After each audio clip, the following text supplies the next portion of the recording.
Meus irmãos, você já foi convidado para algum compromisso e não aceitou por algum motivo qualquer? O convite que lhe foi feito, esse convite foi refeito.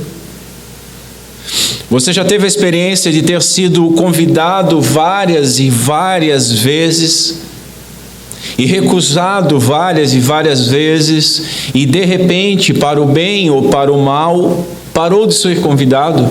Você já passou por essa experiência? E será, meus irmãos, que Deus nos tem não convidado, mas convocado a alguma coisa? Será que se nós dermos alguma desculpa para não aceitarmos o convite de Deus, Ele vai repetir esse convite para nós? Essa e outras coisas nós vamos ver hoje no Evangelho de Jesus Cristo, segundo Mateus, no capítulo 10, a partir do verso 11, quanto a santa palavra do Senhor nos diz o seguinte: em qualquer cidade ou povoado em que entrardes, procurai saber de alguém que queira vos receber e hospedai-vos ali, até partirem. E quando estiverem entrando em alguma casa, saúdem-na com a paz. Se as pessoas daquela casa vos receberem bem, que a vossa paz repouse sobre ela. Mas, se não receberem bem, que retorne para vós a vossa paz. Se alguma casa ou cidade não vos receber, nem escutar as vossas palavras, sacudam o pó dos vossos pés ao saírem. Em verdade, eu vos digo que no dia do juízo haverá menos rigor para a terra de Sodoma e Gomorra do que para aquela cidade. Ouçam, eu vos envio como ovelhas para o meio de lobos. Portanto, sede prudentes como as serpentes e sem malícia como as pombas. Até aqui. Vamos ao Senhor mais uma vez em oração. Curve a sua cabeça comigo.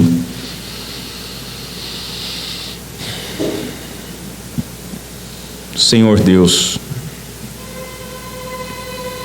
tem misericórdia de nós, Senhor. Nos ajuda a compreender a Tua palavra, a solenidade e a gravidade da Tua palavra. Pedimos, Senhor, que o Teu Santo Espírito ilumine os nossos corações. Pedimos, Senhor, encarecidamente que o Teu Santo Espírito me ilumine a pregar e a tratar um assunto tão difícil, mas um assunto que traz à tona a Tua justiça e a Tua gloriosa graça.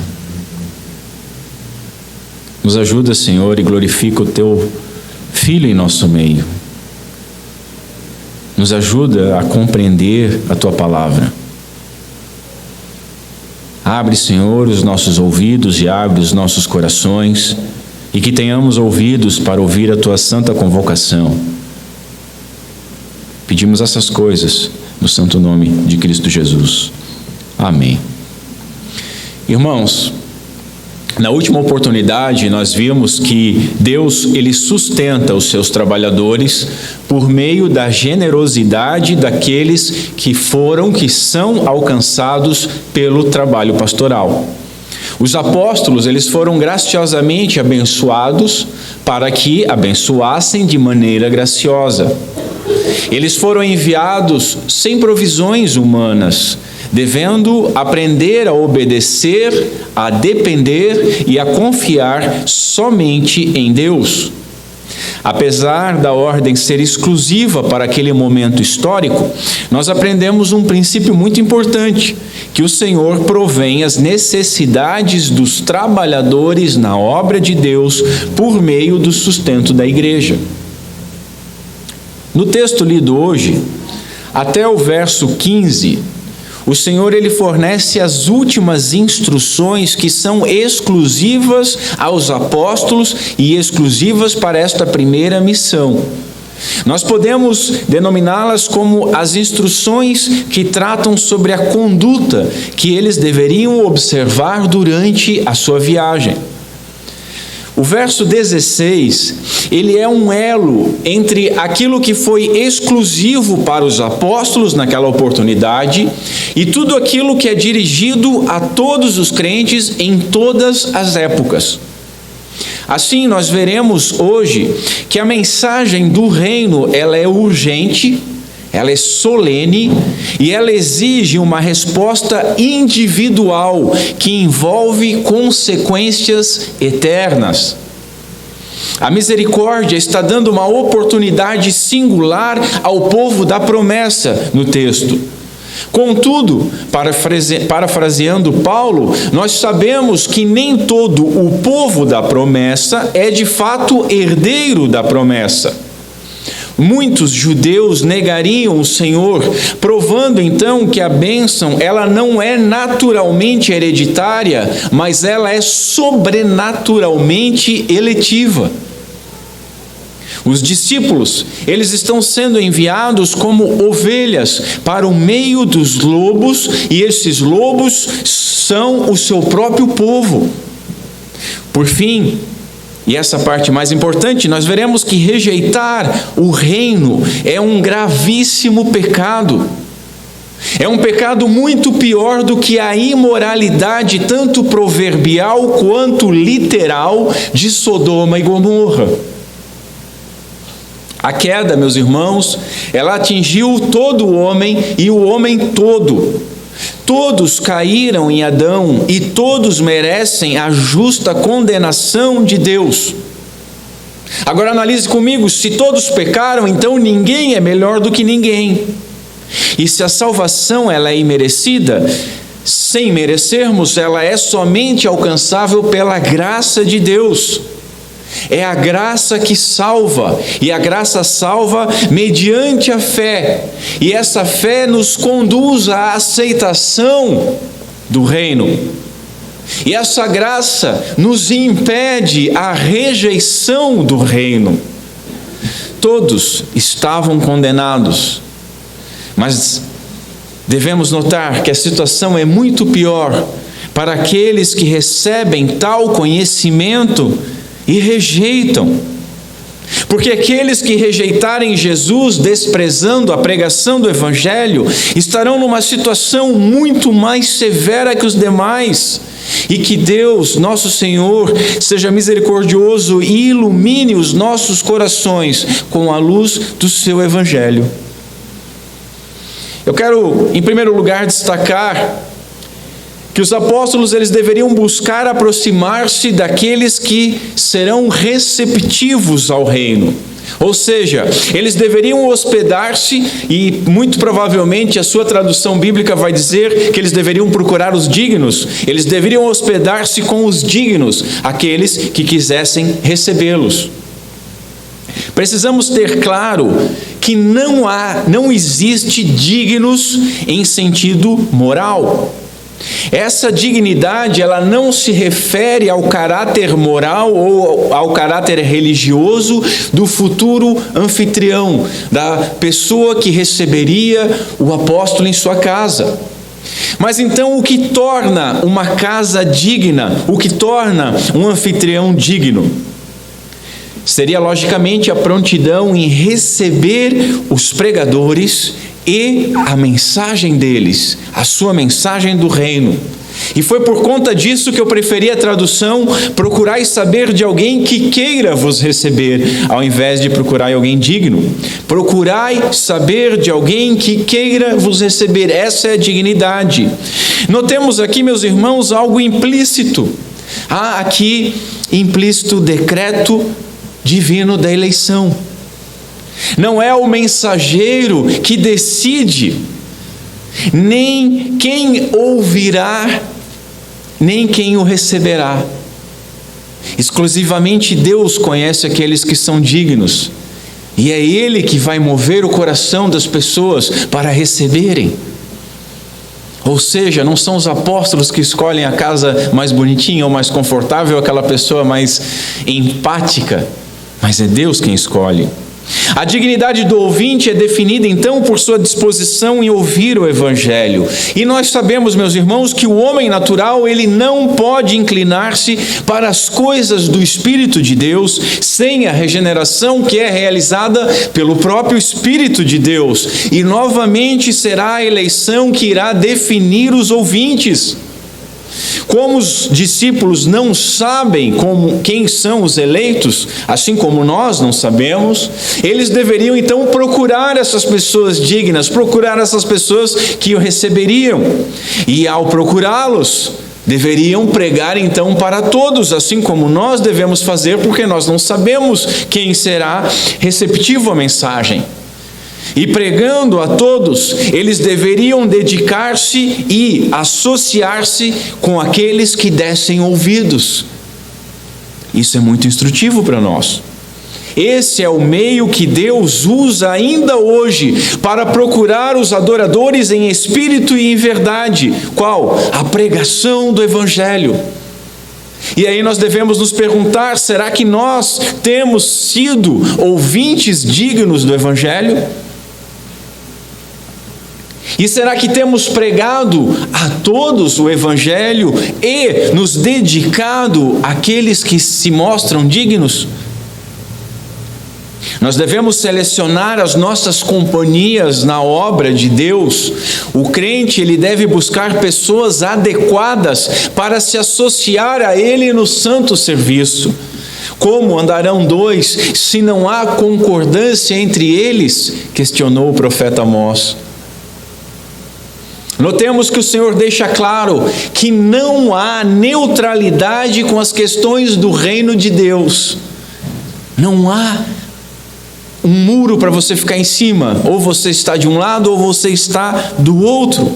Tanto a mensagem quanto os discípulos, eles experimentariam ou a aceitação ou a rejeição. Notemos algo sobre os ouvintes. Nós somos chamados a pregar a todos, contudo, não adianta insistir com aqueles que se fazem de surdos. Você fala, a pessoa se faz de surdo, você pode falar até mais uma vez, a pessoa se faz de surdo, você vira as costas. Falar para quem não quer ouvir é como jogar pérola aos porcos. Jesus, ele sabia que a piedade de Israel era apenas exterior, por isso eles deveriam comportar-se, os seus discípulos, como serpentes e pombos. Diversas culturas do Oriente usam a astúcia da serpente como um provérbio para indicar uma pessoa prudente, a prudência. Ela simboliza a sabedoria ou o aspecto astuto, o intelecto astuto. Já a pomba é um símbolo universal de mansidão e de simplicidade. O provérbio que Cristo proclamou, meus irmãos, era uma combinação deveras difícil. Combinar a astúcia da serpente com a mansidão de um pombo. A prudência sem equilíbrio, meus irmãos, ela pode degenerar a uma esperteza desprezível. Por isso, deve ser acompanhada pela simplicidade, sem malícia. Mas também a ausência de malícia, se ela não for acompanhada, se ela não for temperada por alguma prudência, ela pode degenerar em pura ingenuidade. Notem a sabedoria do nosso Senhor em equilibrar dois opostos. Eles deveriam procurar sem malícia, como pombos. Ou seja, eles deveriam crer nas intenções dos anfitriões. Mas eles deveriam também ter a prudência de uma serpente. Sendo sem malícia, eles não deveriam ter preconceito algum com absolutamente ninguém. Contudo, eles deveriam ser prudentes. E caso o comportamento do anfitrião demonstrasse, testemunhasse contra o que eles estavam falando, eles deveriam então abandonar o local. Muitas vezes, meus irmãos, aqueles que parecem dignos exteriormente, eles portam-se em suas casas com extrema indignidade. E nós só vamos conhecer isso se nós estivermos junto com eles. Quantas expressões desconfiadas, por outro lado, escondem um coração sedento do reino. E quantas vezes demonstrações exteriores de alegria escondem dentro de si um coração empedernido, endurecido, ressentido, fechado totalmente ao Evangelho. Meus irmãos, há ímpios por trás de sorrisos e há muita piedade atrás de expressões aparentemente duras. Ao entrar em alguma casa, eles deveriam permanecer ali até partir daquela localidade.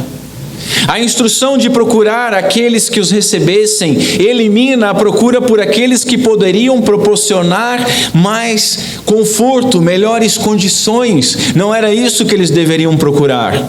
Eles deveriam também permanecer no local a qual o Senhor conduziu, estando então muito mais preocupados com a proclamação do Evangelho do que com o seu próprio conforto. Quantas vezes nós colocamos o nosso conforto acima da proclamação do Evangelho? Essa ordem demonstra também que eles deveriam permanecer pouco tempo em cada local, e isso é muito importante, meus senhores. A mensagem era urgente e era oferecida por um tempo limitado, e esse tempo limitado deveria ser aproveitado ao máximo, tanto pelos ouvintes quanto por aqueles que vão anunciar.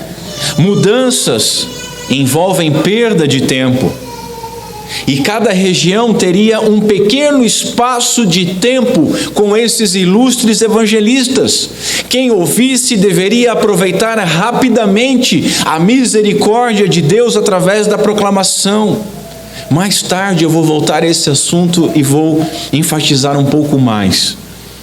Mas devemos lembrar os escritos, o Didaquê, um escrito antigo, que versava sobre uma característica que distinguia o verdadeiro do falso discípulo. E essa característica era o tempo de permanência numa casa. Ou seja, a pessoa não deveria, o verdadeiro discípulo, ele não deveria mudar-se constantemente, tampouco demorar-se aonde fossem recebidos. A Didaquê versa mais ou menos assim, que se uma pessoa passar de 3 dias numa casa, você tem que ter ela como um falso profeta, porque ela está abusando da sua hospitalidade. A Didaquê é um escrito muito antigo, foi descoberto até pouco tempo, um século atrás, um século e meio atrás, mas um escrito que é pós a era do Evangelho, né? Escrito com um outro nome, o ensino dos apóstolos, dos pais apóstolos, Didaquê. Notemos ainda, meus irmãos, algo muito importante. A transformação, ela inicia por onde? Pela família. O termo traduzido como casa traz a ideia de uma comunidade doméstica. E o que é uma comunidade doméstica? Família. O ponto de partida de todo trabalho para o Senhor é a casa, é a família. Deus, Ele faz aliança com famílias. As famílias são uma instituição criada por Deus desde o princípio. Nós estamos estudando isso na escola teológica. Eu e a minha casa serviremos ao Senhor. Irmãos, uma casa aberta, a casa inteira seria digna, ou seja, seria abençoada conforme ela atendesse ao chamado do reino. Aquele que foi escolhido para hospedá-los, ele não lhes faz um favor, mas ele recebe um favor. Abrir a casa aos apóstolos, abrir a casa a um servo de Deus, abrir a sua família ao Evangelho, abrir o seu coração ao Evangelho, não é fazer um favor a Deus, mas é receber de Deus o seu favor.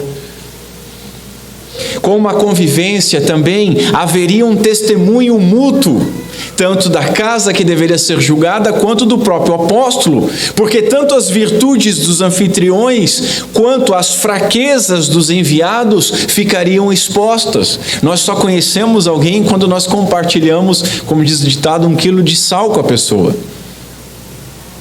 Estar no meio do seio familiar faria com que os servos de Deus fossem observados. E, meus irmãos, nós devemos aprender com isso, que nada edifica ou destrói mais rápido as nossas palavras do que os nossos atos.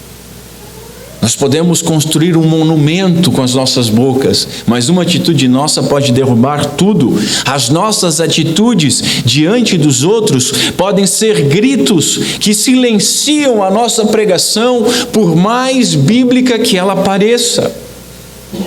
Quantos santos nós encontramos dentro das igrejas, mas que seriam desmascarados com apenas um dia de convivência?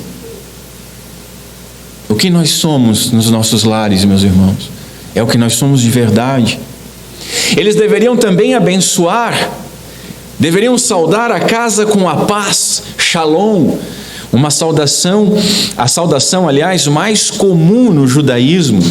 E essa saudação era muito mais do que apenas um cumprimento, era uma invocação de Deus, era uma invocação abençoadora, aonde pedia-se o favor de Deus ao receptor, desejando então comunicar verdadeiramente a paz de Deus com aquela família. Dessa forma, o Senhor reiterava o princípio da hospitalidade estabelecido pela palavra de Deus. Uma casa que os abrigasse, alimentasse e ouvisse a sua mensagem deveria receber uma bênção, qual seja a paz. Onde a mensagem fosse aceita, os apóstolos trariam a paz. Meus amigos, a verdadeira e real paz sobre aquele lar. A prioridade do trabalhador era abençoar. Observe, diz o puritano Matthew Henry, observe que é conveniente nós julgarmos caridosamente a todos, orarmos sinceramente por todos e nos portarmos de modo cortês com todos, pois este é o nosso papel, e deixarmos que Deus determine o efeito que isso trará sobre eles, pois essa parte depende e compete somente a Ele. É Deus quem abençoa. Como todo cristão, como todos nós, os embaixadores do Senhor, os apóstolos, eram embaixadores do Evangelho, eram embaixadores do Evangelho da paz. Que paz é essa? Paz com Deus, a paz mais urgente e necessária que o homem precisa. Notemos ainda que nós devemos deixar pegadas de graça como embaixadores reais por onde quer que nós passemos. Veja o seguinte, os apóstolos eles iam como uma bênção, e assim eles deviam deixar também uma bênção, que era a paz. Nós nunca entramos em uma casa sem desejar o bem, nem a deixaremos sem nos esforçarmos para torná-la melhor, escreveu Spurgeon. Tornar melhor aonde nós estávamos. Meus irmãos, o que nós temos deixado nas casas em que nós somos recebidos? Bênção ou maldição? Alívio pela nossa visitação ou alívio quando e por que nós partimos dali? E como é que nós temos recebido a visitação dos embaixadores do reino? Nós devemos aprender, em segundo lugar, que nem todos receberão a paz com Deus. A graça dispensada no ato de abençoar, caso recusada, retornaria para os apóstolos. A bênção que Deus dá graciosamente abençoa somente a quem Ele deseja, soberanamente. Se ela fosse proclamada sobre um lar que a rejeitasse, nenhuma bênção seria concedida. Não é perdida. Aprendemos que o esforço para abençoar, ele é sempre recompensado, e devemos nos questionar: nós temos nos esforçado para abençoar os outros? Note, não haveria prejuízo para os apóstolos. Receberá a vida todo aquele que escutar e seguir ao Evangelho. A casa que rejeitasse, ela seria empobrecida devido à falta de paz. Se ninguém quiser ouvir o pregador não ficará sem frutos. E quando eu digo pregador, eu não digo simplesmente pastor, porque todos nós fomos chamados a testemunhar, e cada vez que abrimos as nossas bocas, devemos estar testemunhando e pregando. E quando alguém quer ouvir, ele recebe alguma coisa.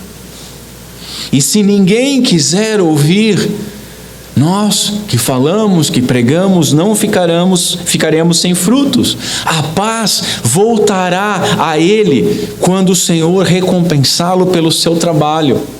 Um teólogo, ele diz o seguinte: a ideia é que nesse caso a paz retornaria aos apóstolos e seria uma bênção para eles, a despeito do fato de ter sido rejeitada pela família.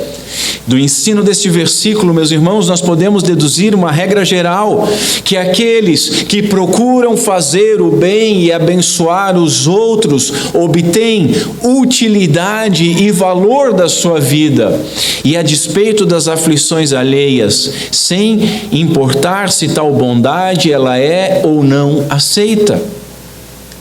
Temos que nos perguntar: nós temos nos esforçado para esse nobre fim? Há uma pergunta a se fazer também: pode-se perder uma bênção? E a questão deve ser respondida com outra: pode-se perder aquilo que nunca se obteve? A paz rejeitada é como se nunca tivesse sido dispensada para aquela família. Nós devemos aprender que a bênção divina, meus irmãos, não é algo automático, não é algo mágico. O sincretismo religioso fez com que as pessoas crescem que possuir alguns objetos, tocar em alguns objetos, receber a oração de alguém ou receber as palavras de alguém, com isso faria com que elas fossem automaticamente abençoadas, mas não funciona assim. Crer em Jesus é apropriar-se da bênção divina, e sem Ele nada será concedido. Paulo escreve em Efésios que é nele que nós recebemos toda sorte de bênção espiritual, e sem Ele não se recebe nada. E se você não recebeu, você não perde, você só nunca ganhou. Note que eles deveriam sacudir o pó de os seus pés. E lá em Lucas e em Marcos nós encontramos ainda um acréscimo: em testemunho contra eles. Os judeus, eles consideravam os gentios cerimonialmente impuros, e a impureza era vista de tal maneira que estendia-se às suas terras. Quando um judeu retornava de uma viagem a um lugar estrangeiro, ele sacudia o pó das suas vestes na fronteira. Notamos com isso que até mesmo a poeira de uma terra pagã era imunda, e o contato com ela tornava a pessoa imunda. Era considerada como um sepulcro ou como a podridão da morte. Os apóstolos, eles não deveriam somente deixar a casa ou deixar a cidade que se recusasse a recebê-los, mas também deveriam considerá-la e tratá-la como se fosse pagã, imunda. Novamente, a doutrina da eleição está implícita, meus irmãos. Por quê? Porque é o próprio Senhor Jesus Cristo que reputou e ordenou que os discípulos reputassem como lugares pagãos, ímpios, as casas e cidades que rejeitassem a pregação do Evangelho, ainda que os seus habitantes fossem judeus. Caso se recusassem a aceitar o Evangelho, eles deveriam ser tratados como pagãos e impuros. E o mesmo deve ser feito dentro das nossas igrejas, meus irmãos. A unidade do povo de Deus repousa no Messias, em Cristo Jesus. E quem não faz parte do corpo místico de Cristo, ele é estrangeiro, mesmo que habite no meio do seu povo, e não importa se ele é um membro batizado de uma igreja. Aprendemos assim que muitos réprobos amontoam-se dominicalmente nas nossas igrejas. Nós temos sido tolerantes demais em nome de uma empatia que é totalmente mundana e secular com os estrangeiros no nosso meio. Estrangeiros que eu digo que não fazem parte da aliança, que não são filhos de Deus.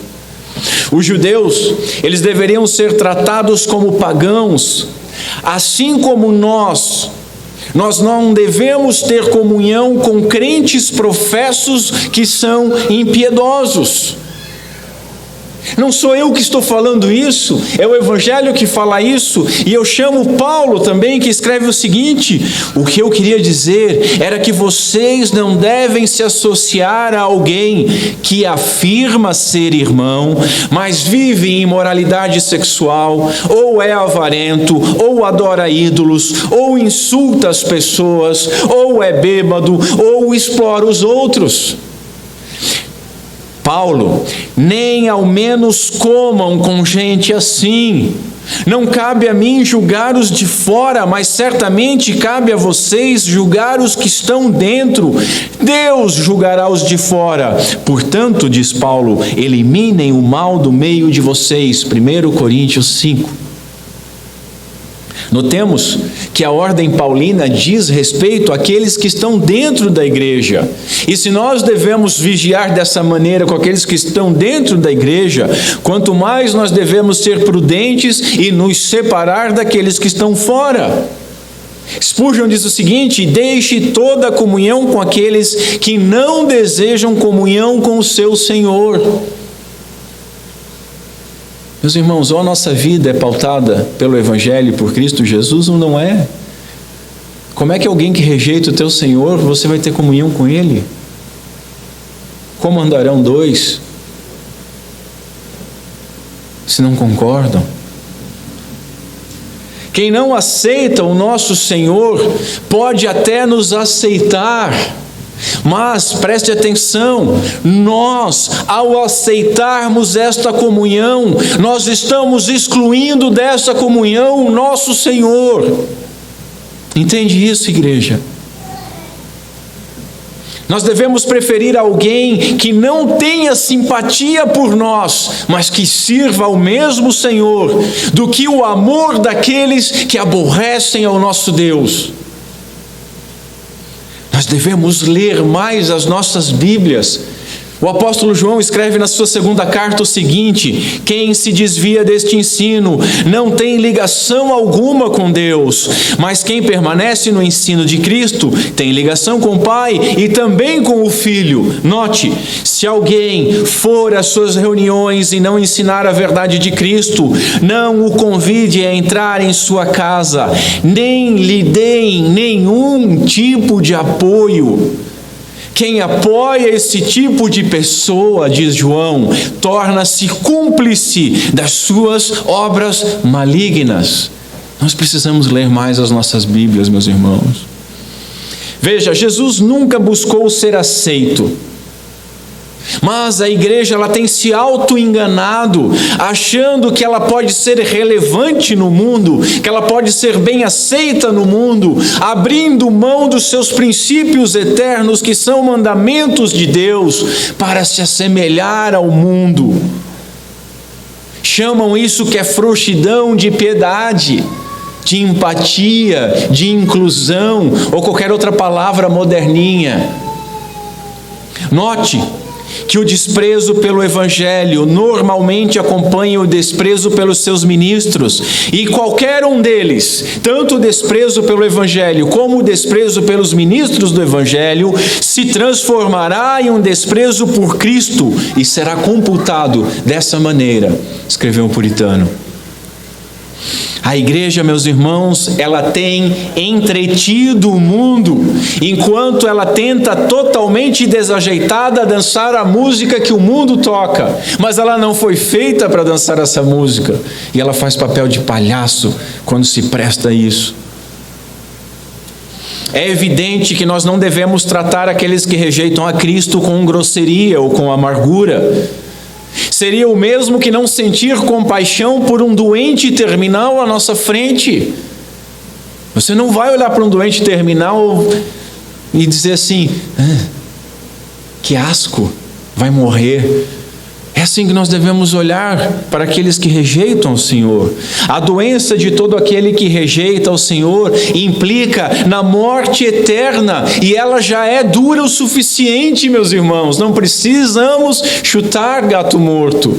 Eles estão numa situação que merecem misericórdia porque são miseráveis, assim como nós somos miseráveis.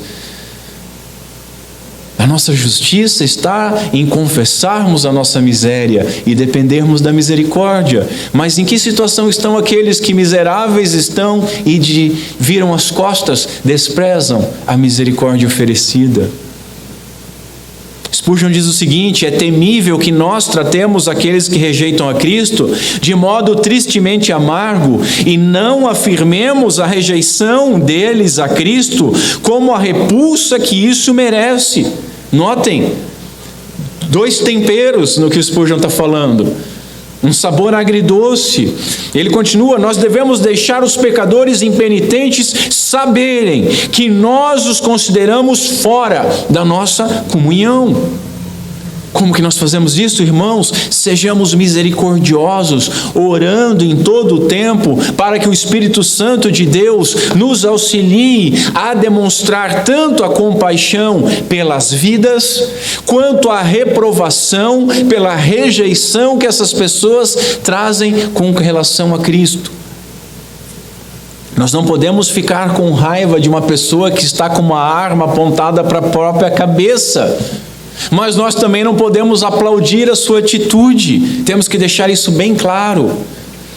A contra-rejeição, ela deve ser deixada então clara. Se os apóstolos fossem maltratados, eles tinham de tratar os impiedosos donos da casa como se eles fossem gentios. Meus irmãos, o significado do gesto simbólico de repúdio era um sinal claro e visível que declarava tanto a impureza do outro quanto o rompimento com qualquer relacionamento e mais, com qualquer responsabilidade.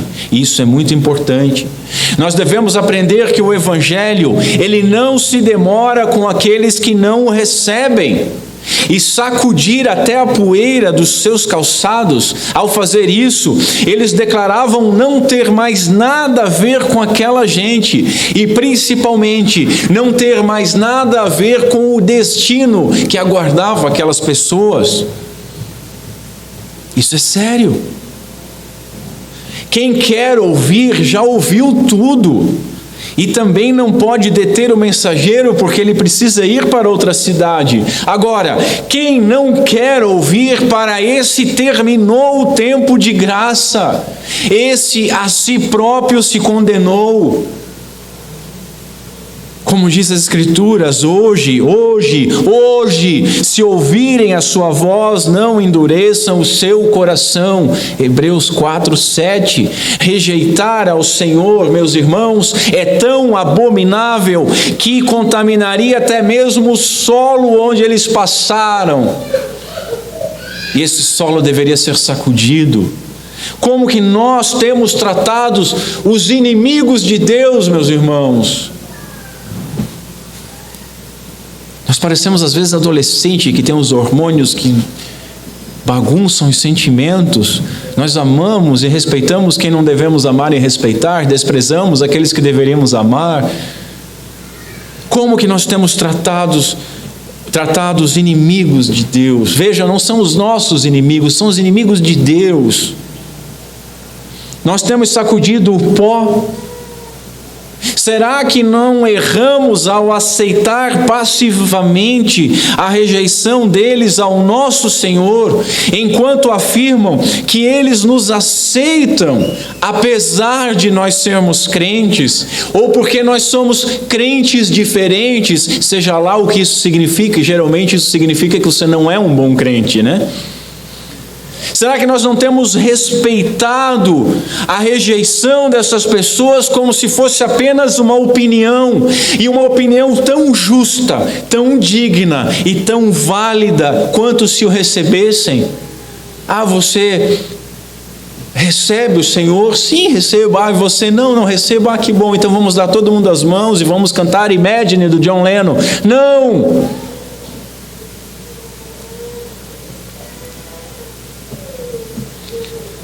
Será que nós não temos buscado a aceitação do mundo ao invés da glória de Deus, meus irmãos? Notemos uma coisa muito importante: o ato simbólico era um alerta que chamava a responsabilidade, porque indicava que os apóstolos e o seu Senhor consideravam aquelas pessoas não somente imundas, mas também completamente responsáveis pela sua própria imundície. Vejamos Paulo. Paulo, quando foi rejeitado em Corinto, o texto bíblico diz o seguinte: quando eles se opuseram a Paulo e o insultaram, ele sacudiu o pó da roupa e disse: vocês são responsáveis pela sua própria destruição, eu sou inocente e de agora em diante pregarei aos gentios. Atos, capítulo 18. Vocês são responsáveis. E Paulo fez o mesmo procedimento. Lembra que Paulo primeiro ia aos judeus, como o procedimento que Jesus ensinou? Ele também sacudia o pó quando era necessário.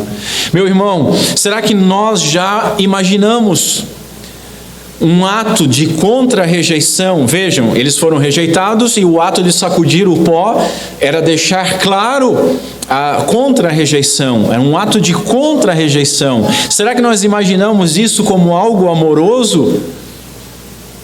Devemos imaginar. Vou de novo recorrer a Spurgeon: não se afaste das pessoas em privado, mas faça com que elas saibam que você se afasta delas, porque elas rejeitam a sua mensagem. Faça isso abertamente e da forma mais solene e instrutiva. Para quê? Na esperança de que a sua partida seja lembrada. Na esperança de que aquela pessoa venha a colocar a sua cabeça sobre o travesseiro e pensar: o que foi que eu fiz? Eu lembro de um testemunho de um livro que eu li, de uma pessoa que estava tentando evangelizar outra. E ela gastou muito tempo falando e falava e falava. E um dia ela orando, ela entendeu claramente que ela deveria não falar mais. E passou um dia, passou 2 dias, passou uma semana e ela não falou mais nada do Senhor para aquela outra pessoa. Próxima vez, na outra oportunidade que se encontraram, aquela pessoa se agarrou no braço dela e disse assim: por que você não me fala mais do Senhor e Salvador? Eu não tenho mais esperança, é isso? Acabou a minha esperança? Às vezes, um ato de contra-rejeição, às vezes parar de falar é um ato de amor também. Primeiro falamos. Tudo que é muito oferecido, tudo que é muito gratuito, as pessoas desprezam e só dão valor quando perdem. E era por isso que os apóstolos não podiam se demorar, porque a mensagem é urgente, e é por isso que nós não podemos ficar perdendo tempo com quem não quer ouvir e nos dedicarmos àqueles que querem ouvir. Será que nós temos agido corretamente, meus irmãos? Será que nós temos deixado claro de que quem rejeita a Deus é por Ele rejeitado? Ou será que nós temos embalado os pecadores nos seus próprios pecados? Terceiro e último lugar, e o ponto talvez mais importante: o rigoroso julgamento daqueles que rejeitam. E preste muita atenção, porque isso é muito sério. Será que nós já prestamos a devida atenção nesses versos, meus irmãos? Nós notamos que o Senhor afirmou que Sodoma é mais tolerável do que uma casa, ou de que uma cidade, ou de que uma pessoa que rejeita o Evangelho. Você já prestou atenção nisso? Que os habitantes de Gomorra são menos culpados do que aqueles que rejeitam o nosso Senhor Jesus Cristo? Irmãos, essa é uma palavra solenemente rigorosa e nós devemos prestar a nossa máxima atenção. Jesus é quem diz, não sou eu que estou dizendo, é Jesus que diz que haverá menos rigor para Sodoma e Gomorra. É o Salvador que está falando isso. É aquele que deu o seu sangue que está falando isso. A malignidade dessas cidades era proverbial. Desde o Antigo Testamento, elas eram consideradas como sinônimo daquilo que havia de pior em relação à corrupção e ao pecado. A sua perversidade foi tão grande que o terrível juízo de Deus foi devastador.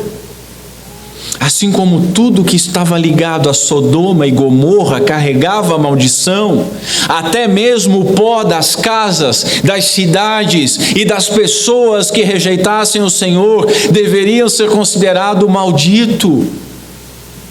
Não existe meio abençoado ou meio maldito, existe abençoado ou maldito. Tomemos o verso, então, em um tom proverbial.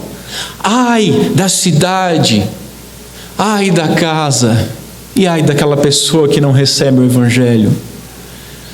Jesus ensina que haverá diferentes graus de punição.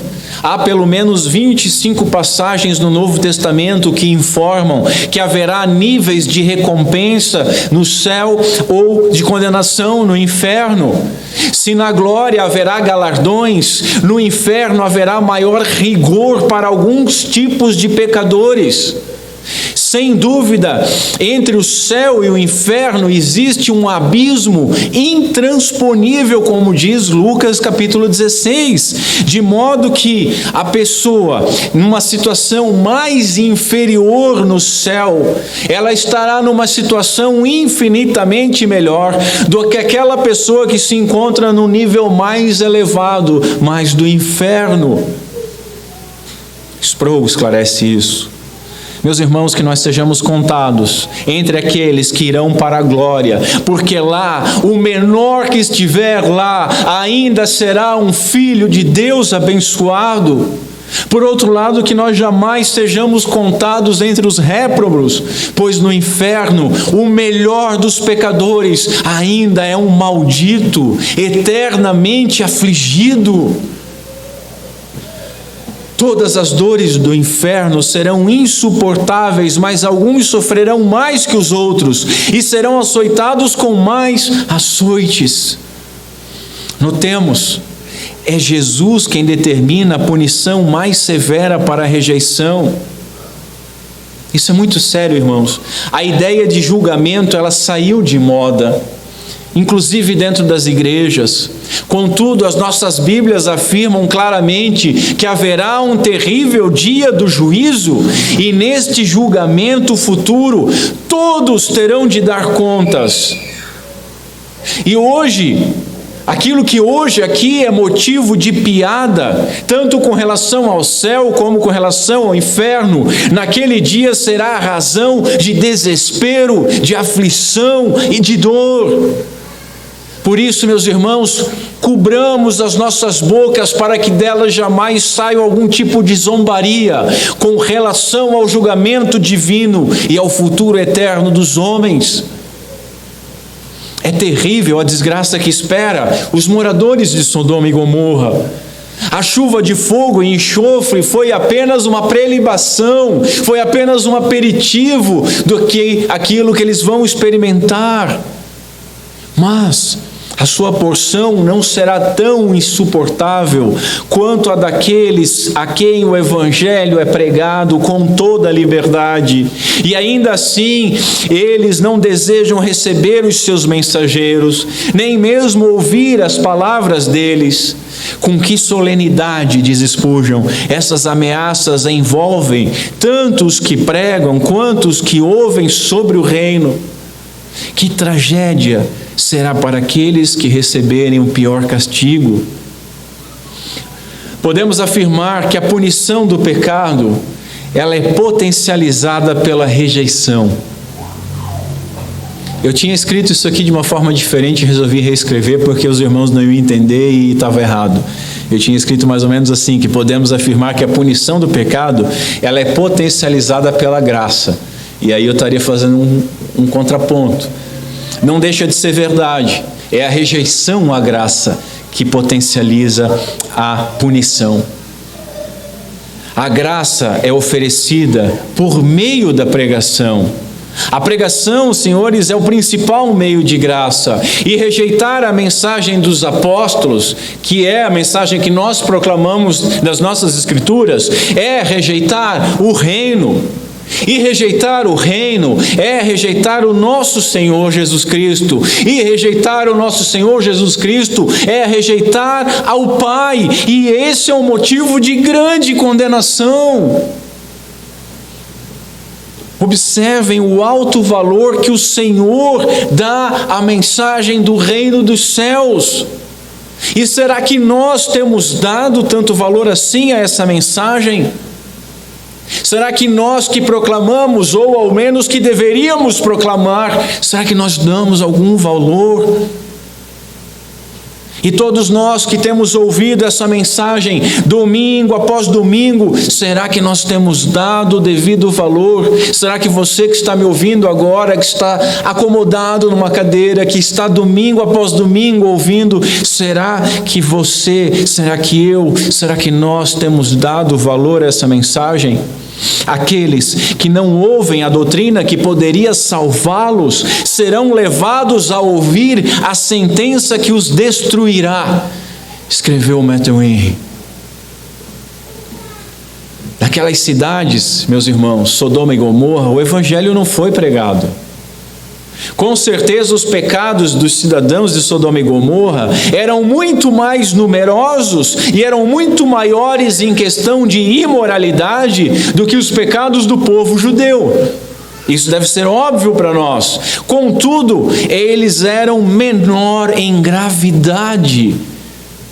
Você já pensou sobre isso? Nada é mais grave do que ouvir e rejeitar o evangelho. Nada é mais grave do que ouvir e rejeitar o evangelho. Aquele que ouve o evangelho tem maior responsabilidade e, caso rejeite, é merecedor de juízo mais severo do que aquele que nunca ouviu. Quem rejeita o evangelho, rejeita diretamente o Cristo de Deus, o Salvador, o Cordeiro que veio entregar a sua vida, e é por ele também rejeitado. Nas palavras do puritano Matthew Henry, é como se o Senhor estivesse dizendo o seguinte: eu falarei mais terrivelmente aos ouvidos daqueles que receberam uma oferta justa de vida eterna e preferiram a morte. A maldade de Israel, quando Deus lhes enviou os seus servos e profetas, é considerada, na prestação de contas daquele dia, mais atroz do que a maldade de Sodoma. Conforme o próprio profeta Ezequiel comparando o pecado de Israel com Sodoma, ele escreve o seguinte, são palavras de Deus: tão certo como eu vivo, diz o soberano Senhor, Sodoma e as suas filhas nunca foram tão perversas quanto você e suas filhas. Isso está sendo dito para o povo eleito. Continua o Senhor falando: Sodoma cometia os pecados de orgulho, glutonaria e preguiça, enquanto os pobres e necessitados sofriam. Meus irmãos, imaginem o descontentamento do pai, agora que o próprio filho foi enviado e estava sendo também rejeitado. Imagine o descontentamento do pai, talvez com você, se você, ouvindo a respeito do Filho de Deus, tem rejeitado. Ai daquelas pessoas e ai daquele que me ouve hoje e que não se arrepende dos seus pecados.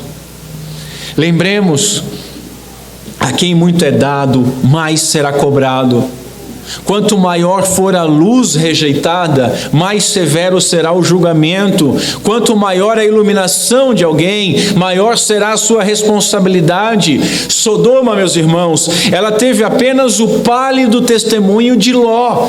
Foi isso que a cidade teve. Já as cidades que os apóstolos percorreram, tinha o testemunho da pregação deles, o testemunho da autoridade dos sinais que eles faziam. Algumas dessas pessoas hospedaram os apóstolos. Algumas dessas pessoas viram o próprio Senhor Jesus, que o texto diz que percorreu toda aquela região. Que enorme tristeza rejeitar o rei. Meus irmãos, que nenhum de nós afunde sobre o peso do Evangelho. As palavras de Jesus, elas são duríssimas. A Israel muito foi dado e muito lhe será exigido. Nós devemos nos examinar quantos milagres nós já vimos, quantas vezes nós vimos a boa mão do nosso Deus organizando, ajustando, dando livramento, fazendo coisas diante dos nossos olhos e nas nossas vidas. Devemos analisar quantas pregações nós já ouvimos, quantas Bíblias nós possuímos. Sodoma e Gomorra não tiveram acesso a isso. Nós temos 2, 3, 10 Bíblias em casa e às vezes não lemos, e quando lemos não cremos. A nossa responsabilidade, ela é intensificada pelas ofertas da graça, que é oferecida livremente e tem sido desprezada obstinadamente. Seja o Senhor misericordioso conosco.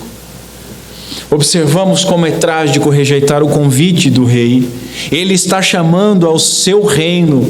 Ele é o único caminho. Ele é quem pode purificar e santificar. Somente nele encontramos reconciliação com Deus, que é a verdadeira paz. Irmãos, o vício e o pecado podem ser perdoados pela palavra de Jesus. Todavia, quem rejeita a palavra da salvação não tem esperança. Não há maior pecado do que descrer do Evangelho, escreveu um teólogo. Jesus é o médico que veio para os doentes. Rejeitá-lo é rejeitar a única cura, é rejeitar a vida. E não há tempo a perder com quem rejeita a cura, porque há outros doentes que sabem precisar desesperadamente do Senhor. Você que está me ouvindo hoje, não vire as costas ao Senhor, porque você pode não ter outra oportunidade. Por isso, meus irmãos, nós precisamos responder o que nós estamos fazendo com o anúncio do reino. Nós precisamos responder ao texto que afirma ser muito perigoso negligenciar os oferecimentos do Evangelho. E eu me dirijo a você que se diz crente, que frequenta essa igreja ou que frequenta outra igreja. Como é que você tem respondido ao Evangelho? Será que você realmente é convertido? Será que Cristo verdadeiramente habita no seu coração? O fato de termos vivido sob a plena luz dos privilégios cristãos e termos ouvido a pregação fiel do Evangelho, semana após semana, só isso não nos livrará da condenação, escreveu o bispo Raio. Tem de haver experiência pessoal com Cristo.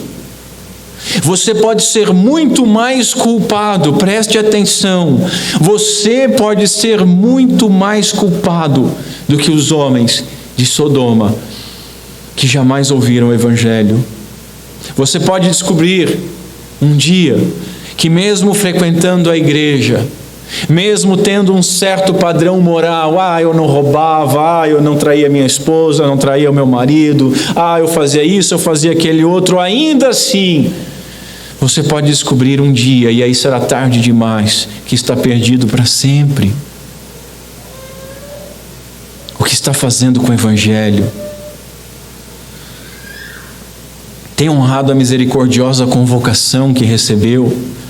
Porque mais do que convidados ao reino, nós fomos convocados a proclamar a todos o Evangelho. E será que nós temos obedecido e temos anunciado aos homens com ousadia a palavra de salvação, o Evangelho da paz?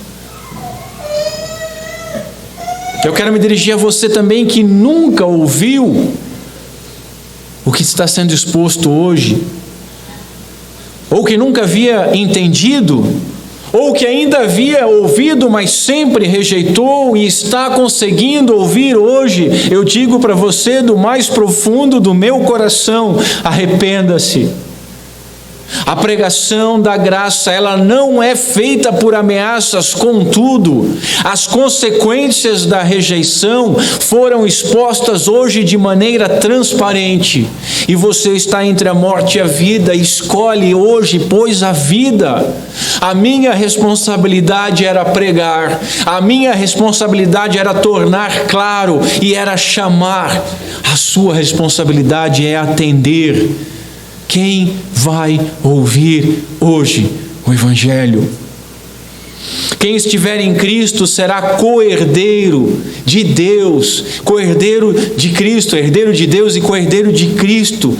Na glória, meus irmãos, todo galardão, ele será concedido segundo a graça. Não há mérito, não há quem mereça. Ninguém irá merecer o que vai receber. Agora, de maneira semelhante, os castigos no inferno, eles serão rigorosamente aplicados segundo a justiça de Deus. E todos merecem a condenação.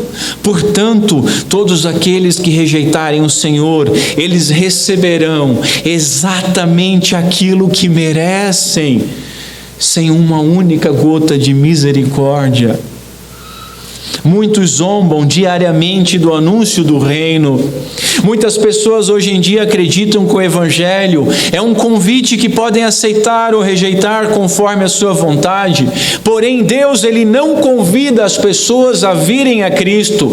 Ele ordena que elas venham. Atos capítulo 17, verso 30. No passado, no seu passado talvez, Deus não levou em conta a ignorância das pessoas acerca dessas coisas.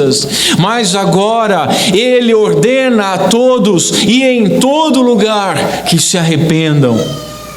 Se alguém recusa a obedecer essa ordem, faz o inconcebível. É uma convocação real, é o rei que está chamando. Você irá submeter-se? Bonhoeffer escreve o seguinte: isso é pregação evangélica. Pressa impiedosa, nada mais cruel do que iludir os seres humanos, dizendo-lhes que ainda há tempo para o arrependimento, e nada mais tão misericordioso, não há mensagem mais alegre do que aquela que diz que há pressa, que o reino de Deus está bem próximo. O mensageiro não pode esperar até que isso seja dito repetidas vezes a cada um e a cada um na sua linguagem. A linguagem de Deus é suficientemente clara.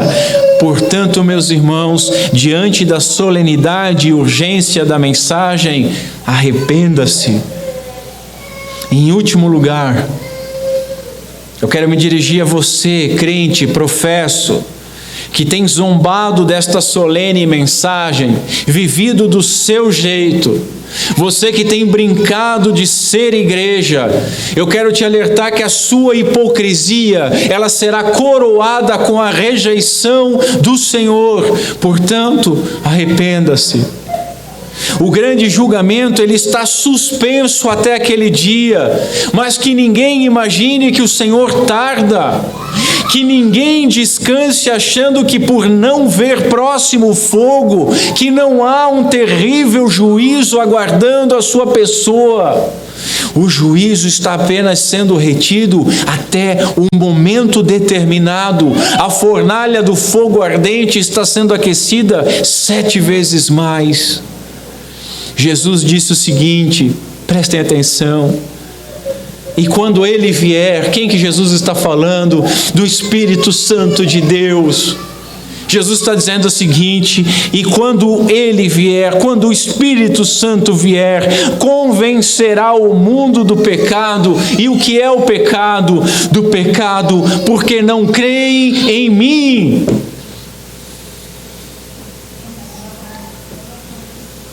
O Bispo Ryle escreveu o seguinte, eu encerro com ele: essa é uma doutrina que tem sido temivelmente negligenciada, embora mereça a mais séria consideração da nossa parte.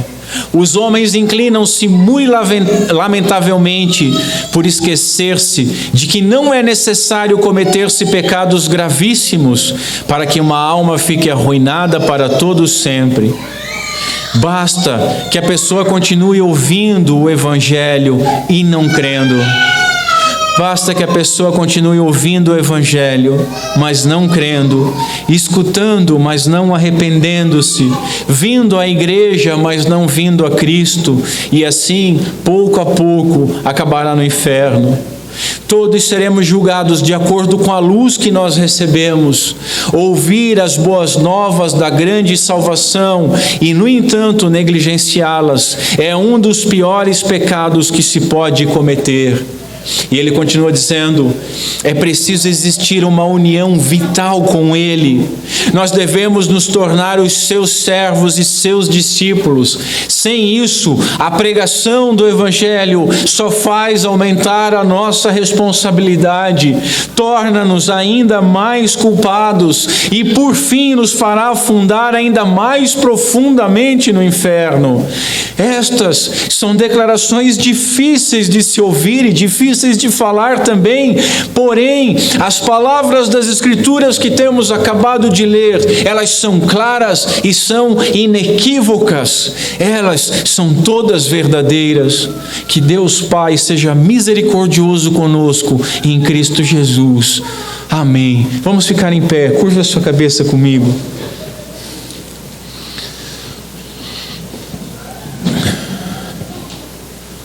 Senhor Deus, nosso Pai, tem misericórdia de nós, Senhor. Tem misericórdia de nós, Senhor. Eu clamo a Ti, Senhor, por todos aqueles que ouviram isso pela primeira vez, que vão ouvir ainda na internet pela primeira vez, que vão compreender pela primeira vez, aqueles cujo Teu Santo Espírito vai abrir o entendimento. Traz, Senhor, o arrependimento e a salvação em nome de Cristo Jesus, para a glória do Teu santo nome. Senhor, eu clamo por todos os falsos professos, por aqueles que se acham cristãos, por aqueles que cumprem ordenanças externas como os judeus cumpriam, que vêm aos cultos, que carregam as suas Bíblias, mas não leem, não creem e não vivem conforme o reino. Traz essas pessoas, Senhor, a salvação, que o Teu Evangelho possa iluminar e abrir o seu entendimento do grande risco que correm, de como estão acumulando peso do Evangelho, peso da graça, que por fim, se não resultar em salvação, irá afundá-las no inferno. Fala com os corações dessas pessoas, Senhor. Por fim, Pai, eu clamo por todos os crentes verdadeiros, todos os fiéis. Clamo por mim também. Tem misericórdia de nós, Senhor, que muitas vezes brincamos com o Evangelho. Deixamos de anunciar, não anunciamos como o poder de Deus para a salvação, tratamos de forma benevolente aqueles inimigos Teus, desprezamos o Teu Evangelho na nossa vida, vivemos como queremos, fazemos aquelas coisas que nos apraz e não aquilo que Tu nos ordena. Tem misericórdia de nós, Senhor. Perdoa os nossos pecados e inclina as nossas afeições à Tua doce graça, que é oferecida por meio de Cristo Jesus. Senhor, que os nossos corações possam ser esmagados pela cruz de Cristo e que o Teu Santo Espírito faça nova todas as coisas, para que nós possamos viver para a glória do Teu reino. Pedimos essas coisas no nome santo de Cristo Jesus. Amém.